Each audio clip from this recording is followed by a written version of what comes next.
ବର୍ତ୍ତମାନ ପରିସ୍ଥିତିରେ କିଏ ବୁଝିବ କମାର ମାନଙ୍କର ଦୁଃଖର କାହାଣୀ।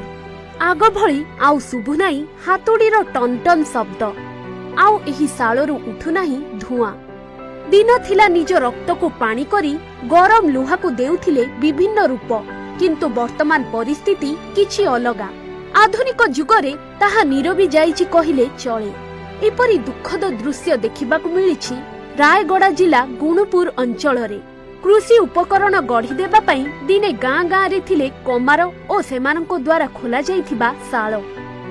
ଏହି ଶାଳରେ ତିଆରି ହେଉଥିଲା କୋଡ଼ି, କୋଦାଳ, ଦା ଆଉ ଶାବଳ। ଲଙ୍ଗଳ ଫାଳ ତିଆରି ହେବା ସହିତ ବାରିକମାନଙ୍କ କଇଞ୍ଚିରେ ଦିଆଯାଉଥିଲା ଶାଣ। ଗ୍ରାମୀଣ ଚାଷୀମାନେ କମାରକୁ ବର୍ତ୍ତନିଆ ଭାବେ ବର୍ଷରେ ଥରେ ମଜୁରୀ ବାବଦକୁ ଧାନ ଦେଇ କୃଷି ଉପକରଣ ତିଆରି କରାଇ ନେଉଥିଲେ। କ୍ରମେ କୃଷି ଯନ୍ତ୍ରପାତି ସବୁ ବଡ଼ ବଡ଼ କଳରେ ତିଆରି ହୋଇ ଆସିଲା। ସରକାରୀ କୃଷି ଅଧିକାରୀମାନେ ଏହାର ଯେତେ ଯେତେ ପ୍ରଚାର କଲେ, ସେତେ ସେତେ ହାତ ତିଆରି କୋଡ଼ି, କୋଦାଳ, ଫାଉଡ଼ା, ଗଇଁତିର ପ୍ରଚଳନ କମିଲା। କମାରମାନେ ଶାଳ ବନ୍ଦ କରି ଦାଦନ ଗଲେ। ଆଉ ଏବେ ଶାଳର ଭାଟି ଥଣ୍ଡା ପଡ଼ିଗଲାଣି। ବାହାର ରାଜ୍ୟରୁ ଏସବୁ ସାମଗ୍ରୀ ଓଡ଼ିଶା ଆସୁଥିବା ବେଳେ ହାତ ତିଆରି ଛୋଟ ଛୋଟ କୃଷି ସାମଗ୍ରୀ ନିଶ୍ଚିହ୍ନ ହୋଇଯାଇଛି।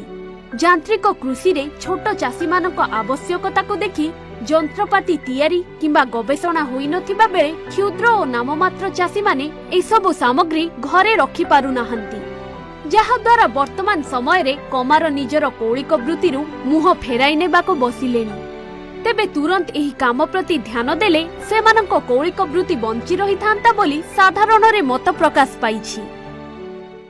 ଏବେ ଆଗର ଭଳିଆ ନାଇଁ, ସେ ଲଙ୍ଗଳ ଚାଷବାସ ତ ନାଇଁ, ଲଙ୍ଗଳ ଯାକ ଏବେ ମେସିନ୍ ଦ୍ୱାରା ସବୁ ବାହାରି ପଡ଼ିଲା। ଏବେ ଖାଲି ଯାହା କାତି ଟାଙ୍ଗିଆ କେମିତି ପଜେଇ ଏକା ଅଛି ସେତିକି ଏକା ଅଛି, ଆଉ ସବୁ ଯାକ ମେସିନ୍ ବାହାରି ପଡ଼ିଲା, ଆଉ କାମ କିଛି ନାହିଁ। ଆଉ ଯଦି ସରକାର ଯେତିକି ସାହାଯ୍ୟ ଯଦି ରହିବ ଇଏ କରିବ ବୋଲିକି ବୋଲେ ଏ ଶାଳ କାମଟା ବଞ୍ଚିକି ରହିବ। ଗୁଣପୁରରୁ ଜଗନ୍ନାଥ ମହାନ୍ତିଙ୍କ ରିପୋର୍ଟ, ଓଡ଼ିଶା ଭାସ୍କର।